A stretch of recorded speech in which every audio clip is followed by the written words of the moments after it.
जो मैम कैसे देख पा रही हैं, कल राहुल गांधी जी का प्रेस कॉन्फ्रेंस हुआ। सबसे पहले मेरा यही सवाल कि क्या आपने प्रेस कॉन्फ्रेंस देखा? क्या बिल्कुल देखा पूरा क्या था कल के प्रेस कॉन्फ्रेंस? कल की प्रेस कॉन्फ्रेंस जो पहले का प्रेस कॉन्फ्रेंस था उसमें था कि कैसे वोटों को बढ़ाया जाता है, और अभी का जो प्रेस कॉन्फ्रेंस था कैसे लोगों का वोट को काटा जाता है। तो ये डिफरेंस था। और दूसरी बात ये था कि जैसे हाइड्रोजन बम की बात कह रहे थे, लेकिन कल आधा हाइड्रोजन बम फेंका गया है, लेकिन यह है कि जबरदस्त था। और दूसरी बात कि एक बात जनता को भी समझना पड़ेगा कि आपकी वोट को कैसे काट लिया जाता है और कैसे एक घर के अंदर बहुत सारा वोट पैदा कर दिया जाता है। तो ये दोनों चीजें समझने वाली बात है। और जब प्रेस कॉन्फ्रेंस करे राहुल गांधी ने सवाल किया चुनाव आयोग से, ज्ञानेश कुमार से, लेकिन पेट में दर्द होने लग गया बीजेपी का। जैसे होता नहीं है कि पैरों में दर्द हो और सर पकड़ के बैठ जाए, तो इनका यही हालत हो गया कि चुनाव आयोग के ऊपर सवाल कर रहे हैं, ज्ञानेश कुमार के ऊपर सवाल हो रहा है, और लेकिन प्रेस कॉन्फ्रेंस कर रहे बीजेपी। आप बताइए क्यों बीजेपी को दर्द हो रहा है? बीजेपी को ऐसा क्यों दर्द होने वाली काम है? जब वोट चोरी की बात हुई है तो आप उसमें आपको क्यों आना है? जब नाम लेके उन्होंने बता रहे हैं तो उनको है ना कि चुनाव आयोग आके बोले, लेकिन उसमें कुछ बात नहीं हो रहा। आप देखिए, जनता को ये बात समझना पड़ेगा। आप बीजेपी आईटी सेल क्या कर रहा है, छोटा सा टुकड़ा काट के राहुल गांधी का उसको वीडियो को वायरल कर रहे हैं। तो जो बातें राहुल गांधी उठा रहे हैं, मैं राहुल गांधी की प्रवक्ता नहीं हूं, लेकिन देश की जनता हूं, और मैं समझती हूं कि क्या एक संवैधानिक अधिकार, वोट देने का अधिकार अगर छीन लिया जाएगा तो आप बताएं आपके पास क्या अधिकार रहेगा? वोट अगर छीन ले, अगर वोट काट दिया जाता है, अगर वोट बढ़ा लिया जाता है, तो उसमें गड़बड़ी किस चीज की है? आप ये लोग कह रहे हैं कि जो राहुल गांधी ने रैली निकाली थी, जो राहुल गांधी ने यात्रा निकाले थे कि वोट अधिकार यात्रा, तब आप कल अमित शाह का आपने एक वीडियो देखा होगा, लगातार वायरल हो रहा है। अमित शाह ने सबसे पूछा कि बताओ कौन सा यात्रा निकले, कौन सा यात्रा निकले, तो लोगों ने, जनता ने बोल दिया। उनको लगा होगा कि घुसपैठी का यात्रा बोलेंगे वो लोग, जो मोदी जी ने बोला था, लेकिन पब्लिक ने जवाब दिया कि वोट चोरी का यात्रा। तो आप बताइए कि यार रुको अमित शाह जी के सामने, हाँ, अमित शाह जी के मुंह पे बोल दिया। आप बताइए कि जनता तक, जन जन तक बातें पहुंचाने में राहुल गांधी कामयाब हुआ है, लेकिन ये जनता को भी समझना पड़ेगा कि जनता का मुद्दा है और जनता को रोड पे आना पड़ेगा और जनता अपने मुद्दे के साथ अड़े रहना पड़ेगा, तभी ये सब कुछ संभव है। नहीं तो बीजेपी जीतते रहेंगे। काशीराम जी ने एक बात कही थी कि जिसकी जितना संख्या भारी उसकी इतना हिस्सेदारी। आज आप बताइए, ये बात सिर्फ दलित ओबीसी की बात नहीं है, ये सारे लोगों के लिए बात है। बात ये है कि आपका वोट काट जाता है। अभी आपने देखा होगा यूपी का एक मामला आया, एक घर के अंदर ब्राह्मणों को भी रख दिया, पंडितों को भी रख दिया, ठाकुरों को भी रख दिया, दलितों को भी रख दिया, सबको रख के वोट बना दिया। तो इसीलिए मैं कह रही हूँ, आप ये सिर्फ एक चीज की, एक जाति धर्म की बात नहीं है, ये सबके अधिकार की बात है। बीजेपी किसी का सगा नहीं है, कहते हैं ना किसी का ठगा, ऐसे किसी का सगा नहीं जिसके इन्होंने ठगा नहीं, ये सबको ठगने वाले हैं। इसी वजह से मैं कह रही हूँ कि हमें समझना पड़ेगा। और ये जो बार बार कहते हैं ना कि कोर्ट चले जाओ, कोर्ट चले जाओ। अच्छा, एक मिनट, सवाल ये है कि आपका कहने का मतलब ये है कि जो राहुल गांधी ने वोट चोरी का मुद्दा उठाया, वो न सिर्फ आम पब्लिक तक बल्कि जो मोदी जी के सपोर्टर हैं, जो अमित शाह जी के रैलियों में आ रहे हैं, वहां तक भी बात पहुंच? बिल्कुल बात पहुंच रहा है। आपने देखा नहीं, अमित शाह जी के मुंह पे बोल दिया है कि वोट चोरी का यात्रा निकले थे। जब ये बातें बता दिया तो अमित शाह जी का मुंह देखने वाले मुंह ठीक। और आपको बता दूं, ये मुद्दे, एक बात बताऊं कि जनता के मुद्दे से जुड़ा हुआ है। आपके पास अधिकार नहीं रहेगा तो आप क्या बोलेंगे, क्या करेंगे? आपको मिलेगा सरकारी सुविधा, आप जा सकते हैं। अगर आपके पास कोई प्रूफ नहीं रहेगा कि आप देश की नागरिक हैं, तो आप बताइए आप क्या कुछ कर सकते हैं? अमित शाह ने गलत क्या बोला? तो बोल तो रहे ना कि आपको आना चाहिए था, तो आप यात्रा निकाल रहे हैं, वोट चोरी का यात्रा निकाले, तो आपको शिक्षा से रिलेटेड निकालना चाहिए था, आपको जो बेरोजगारों से रिलेटेड निकालना चाहिए था, घुसपैठियों को बचाने का। उनको शर्म आना चाहिए, उनको शर्म आना चाहिए कि बिहार की धरती पे खड़े होके वो कह रहे हैं कि शिक्षा की पर यात्रा निकालो, आपको इसकी पर यात्रा निकालना चाहिए। शर्म आना चाहिए कि 20 साल से गठबंधन में हैं, बिहार के अंदर 20 साल के अंदर गठबंधन में सरकार है और केंद्र में 11 साल हो गए इनकी सरकार बनते हुए। इनको शर्म आना चाहिए कि शिक्षा की यात्रा निकालने के लिए विपक्ष को बोल रहे हैं। बताइए, सत्ता के अंदर कौन है जो बेटी बचाओ बेटी पढ़ाओ आप कहते हैं, शिक्षा पे बात आप कहने के बाद बात है, लेकिन यही सरकार 18% जीएसटी लगाते हैं शिक्षा पे, और यही सरकार जो है पढ़ा कहने की उसका यात्रा मुद्रा विहीन हो गया, कहने कोई मुद्दा ही नहीं है विपक्ष के पास। अगर विपक्ष के पास कोई मुद्दा नहीं है तो आपके पास क्या मुद्दा है? आप मुद्दे पे बात करते हो, आप कहते हैं घुसपैठी घुस गया। घुसपैठी अगर घुसा है तो निकम्मा कौन है? कौन है निकम्मा? जो बिहार का बॉर्डर क्या पाकिस्तान के साथ लगता है? बिहार के बॉर्डर के अंदर अगर पाकिस्तान से आतंकवादी भी घुस जाते हैं, जब यात्रा निकलते हैं, तो नाकाम कौन है? और बिहार के अंदर अगर घुसपैठी घुस रहे हैं तो नाकामी केंद्र सरकार के है कि नहीं? आप बताइए, क्या केंद्र सरकार के अंदर सारे जो विभाग है सारे केंद्र सरकार के अंदर में आते हैं? जो बॉर्डर सिक्योरिटी फोर्स है वो केंद्र सरकार के अंडर में आते हैं, और बॉर्डर सिक्योरिटी फोर्स बॉर्डर में रहते हैं। उसके बाद आप कहते हैं कि नहीं, इनके अंदर घुसपैठी कैसे घुस गए? हमारी फौज में हमें घमंड है, लेकिन अगर आपके उसमें रहते हुए, आपके अंडर में रहने की बात भी अगर घुसपैठी घुस रहा है तो नाकाम आप हो।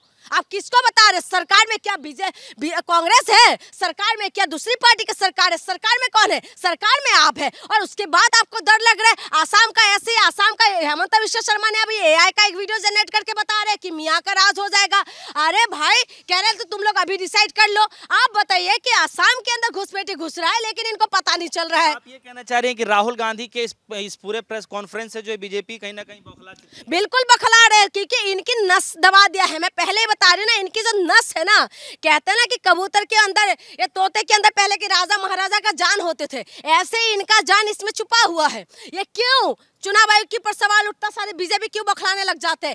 आप अगर इतना ईमानदार है, आप क्यों जवाब दे रहे हो? चुनाव आयोग आए ना जवाब देने के लिए। चुनाव आयोग दाएं बाएं की बातें क्यों कर रहे हैं? चुनाव आयोग से जब राहुल गांधी ने सवाल किया तो चुनाव आयोग आए सामने। आप बताइए, जब वहां पर कर्नाटका की जो सीआईडी, उन्होंने जो आपको मांग कर रहे, लेटर लिख के जो मांग रहे हैं, आईपी एड्रेस मांग रहे हैं, ओटीपी कैसे पहुंचा, वो सारी चीजें जब मांग रहे तो उसको दे क्यों नहीं दे रहे? तो आपके पास क्यों नहीं? अभी बीच में भी आपने देखा होगा कि महिलाओं का वीडियो हम नहीं दे सकते, सीसीटीवी फोटो नहीं दे सकते हम। आप बताइए कि महिला की प्राइवेसी की बात है, तो आप कैसे दाएं बाएं घुमा रहे? जनता मूर्ख है क्या?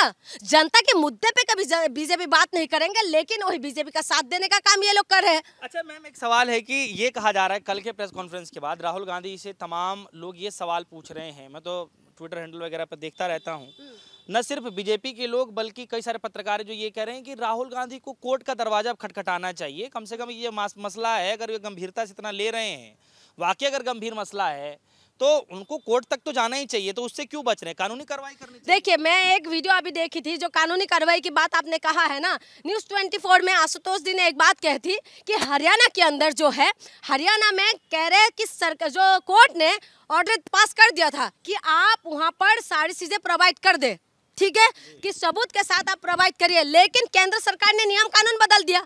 आप बताए, चुनाव आयोग के ऊपर जो ऑर्डर आए थे, लेकिन केंद्र सरकार ने वो सारी चीजें चेंज कर दी, तो कैसे हो पाएगा बताइए? जब कोर्ट जाने के बाद केंद्र सरकार इस तरीके से काम करते। आपने और एक बात होगा, दिल्ली के अंदर जो अरविंद केजरीवाल का सरकार था, तो पावर साइड केजरीवाल को दे रहे थे, एक कानून करा था, तो इन्होंने कानून पास करके, केंद्र सरकार ने कानून पास करके फिर से वो सारी पावर अपने पास ले लिया कि नहीं ले लिया?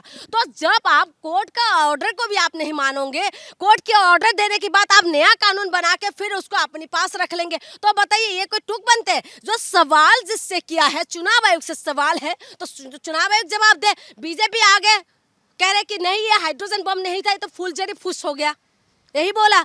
फुलझड़ी फुस तो हो गया, लेकिन ये फुस जो हुआ है ना, ये जनता तक पहुंचे। अगर जनता अपने मुद्दे से मतलब नहीं रखेगा तो आप समझ लीजिए, आपको मैं आज दावा करके बता रही हूं कि आप बीजेपी की निगम पार्षद एक के पास ही चला जाइए कि आज वो करोड़ों की प्रॉपर्टी बना के बैठे हुए हैं।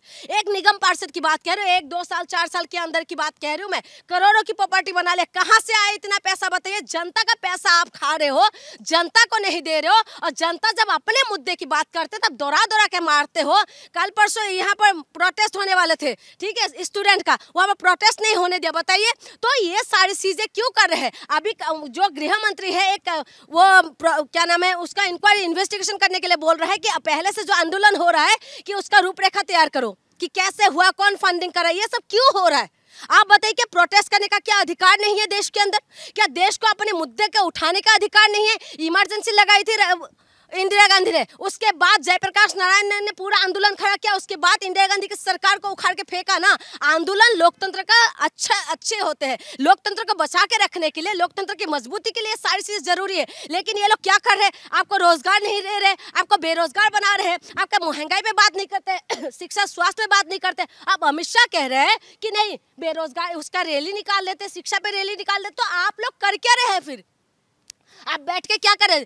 जो आपका जहाज मंत्री जो है वो बैठ के क्या करे? सारी जहाज तो बेचने का काम आपने कर दिया। हाँ, आप शिक्षा मंत्री बन के बैठे हुए, लेकिन शिक्षा के पेपर लीक हो जाते तो आपको पता नहीं चलते। तो ये सारे मुद्दा है और विपक्ष इस मुद्दे को अड़े हुए है, और विपक्ष जो मुद्दा उठा रहे, वोट चोरी का जो मुद्दा है, आप कहीं पर वोट घटा दोगे, कहीं से वोट काट लोगे, तो इससे बहुत फर्क पड़ने वाला है। अगर जनता इस मुद्दे पर अड़े नहीं रहेंगे तो समझ लीजिए कि महफिल तो लुट जाएंगे, उसके बाद भी जो कचरा बचा हुआ रहता है ना, वो भी नहीं मिलने वाले जनता को। सिर्फ लाठी और डंडे के सिवा आपको कुछ नहीं मिलने वाले।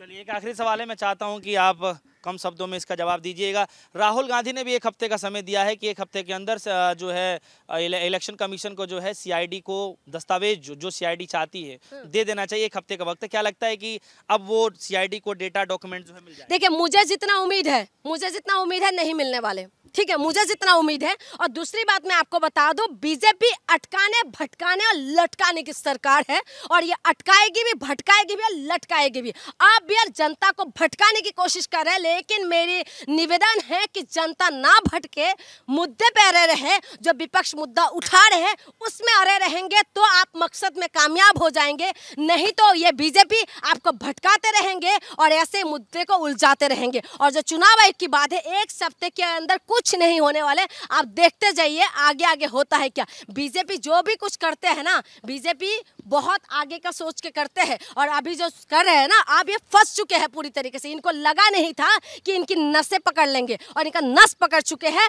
और आप अभी देखिएगा ये और तिलमिलाएंगे। आपने देखा होगा हर राज्य का मंत्री कैसे तिलमिला रहे हैं। लेकिन एक लास्ट बात बता दूं, अरुणाचल प्रदेश का एक वीडियो मैंने देखा है, जो बच्ची 9-10 की बच्ची है, छोटी छोटी बच्चे, ज्यादा बड़े बच्चे नहीं, उन्होंने टीचरों के लिए 65 किलोमीटर पैदल गए, और उसके बाद आज वहां पर बदलाव लेके आए हैं। अरुणाचल प्रदेश की बच्ची है, छोटी छोटी बच्ची। आप बताइए कि ऐसे बच्ची जब बदलाव ला सकते हैं ना, शिक्षा, उनको पता है कि लिखने पढ़ने का अधिकार चले जाएंगे तो हमारे पास कुछ नहीं रहेगा। वो लोग क्रांति अगर कर सकते हैं तो देश का युवाओं को भी अपने सवाल उठाना चाहिए, और सरकार से पूछिए कि सरकार के रोजगार क्यों नहीं दे रहे और पेपर लीक क्यों हो रहा है। ये सबसे बड़ा मुद्दा है। चलिए, बहुत बहुत शुक्रिया हमारे साथ जुनमेशी में मौजूद रही, जिनसे हम खासा बातचीत कर रहे थे। फिलहाल राहुल गांधी जी की प्रेस कॉन्फ्रेंस के बाद, कल के बाद, अब नए तरीके से जो है कह लीजिए कि गुमराह करने की कोशिश की जा रही है, या फिर कुछ लोग ये भी कह रहे हैं कि सवाल जो है राहुल गांधी ने पूरे प्रेस कॉन्फ्रेंस में सिर्फ चुनाव आयोग को लेकर के पूछा था, लेकिन बचाव करने के लिए Bharatiya Janata party press conference करने लग जाती है। और एक वीडियो भी जो है आप देखेंगे कि बिहार की धरती से अमित शाह जी का एक वीडियो वायरल हो रहा है। कहीं ना कहीं वो राहुल गांधी जी की यात्रा को लेकर के था, वोट अधिकार यात्रा को लेकर के, अब उसको बचाव के तौर पर भी देखा जा रहा है। दोस्तों, आप सभी के मन में क्या कुछ चल रहा है? क्या लगता है कि राहुल गांधी ने जो समय दिया है एक हफ्ते का, क्या लगता है कि चुनाव आयोग सीआईडी को वो डॉक्यूमेंट, वो डेटा दे पाएगा, या फिर ये मसला और आगे बढ़ेगा? फिलहाल के लिए दीजिए इजाजत, देखते रहिए। धन्यवाद।